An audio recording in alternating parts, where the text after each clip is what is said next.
Imibare igaragazwa n'ikigo cy'igihugu cy'ibarurisha mibare yo muri 2021 irerekana ko mu mwaka wa 2020 umusaruro mbumbe w'igihugu wasambutse ku kigero cya 3.4%. Uyu wavuye kuri miliyari 9,315 z'amafaranga y'u Rwanda zo muri 2019 ugera kuri miliyari 9,746 z'amafaranga y'u Rwanda muri 2020. Imibare kandi irerekana ko muri uwo mwaka u Rwanda rwari rutuwe na miliyari 12,952,218. Ibi bivuze ko muri icyo gihe umunyarwanda umwe yakabaye yarinjije 752,457 y'amafaranga y'u Rwanda. Ariko siko byagenze, kubera ko imibare ya banki y'isi igaragaza ko umunyarwanda umwe ni ukuvuga kuva ku muhinzi wa Zanyabimatana w'inkingi kugeza ku muherwe n'umudiplomate batuye Nyarutarama, Vision City na Kiyovu, ngo muri uwo mwaka binjije amafaranga angana n'797,756 y'amafaranga y'u Rwanda kuri buri umwe. Gusa abahanga mu bukungu bagaragaza ko iyi mibare itagihura. Dr. Fidel Mutemberezi yigisha ubukungu muri kaminuza. Ushobora kwinjiza byinshi, twari abantu bafite ibikorwa byinshi, sibyo? Hano bakagira ibikorwa bikeya, abandi rimwe na rimwe hari ibyo baba bafite. Abantu bose bashirwa muri uwo mubare. Niyo mpamvu rero uyu mpuzandengo ya GDP, ayo bita GDP per capita, ntago bivuze yuko buri muturage wese w'igihugu umusaruro wazamutse. Iyi mibare kandi nagaragaza ikinyuranyo mu mihindagurikire. Kuri iyi ngingo Banki Nyafurika y'Iterambere igaragaza ko muri 2019 umusaruro mbumbe w'u Rwanda wazamutse ku kigero cy'9.4%, ariko umuturage umwe uzamuka kuri 6.8%. Ndetse barerekana ko muri 2022 umusaruro mbumbe w'igihugu uziyongera kuri 6.9%, ariko umuturage uzagera kuri 4.4%.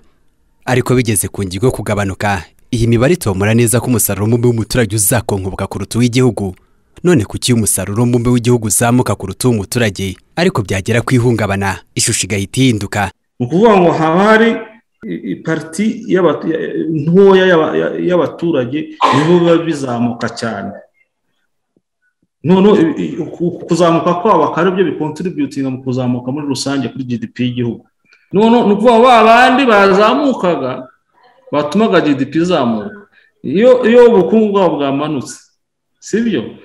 Uko bigenda kose ntago bumanuka ku rwego rumwe, nubwo babandi nabo bari basanzwe enda tubyara abakene cyangwa bafite bikeya.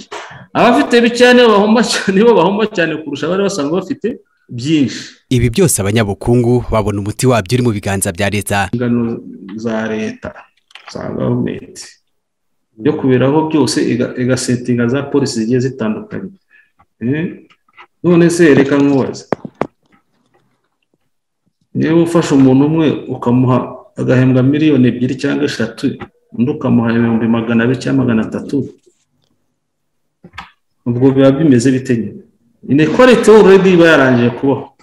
Access ku bintu by'imitungo, hakaba equal opportunity, sibyo? Kandi bikubahirizwa. Icyo ni kimwe. Ibindi nabikubwiye ni taxes, sibyo? Winjiza byinshi nawe agasora menshi. Iyo ni policy. Winjiza make agasonerwa,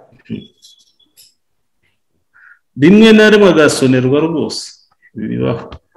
Kugira ngo bamuhe uburyo nabwo yuko ashobora kuba yazamuka uduke afite, akareba uburyo yatumanaginga kugira tugire icyo tumumarira. Ariko mwamenya ntibantera amabuye abafite byinshi, sibyo? Ariko niko bigenda kujya habe distribution, sibyo? Kujya habe isaranganya ry'ubutunzi bw'igihugu, niko bigenda naho binyura.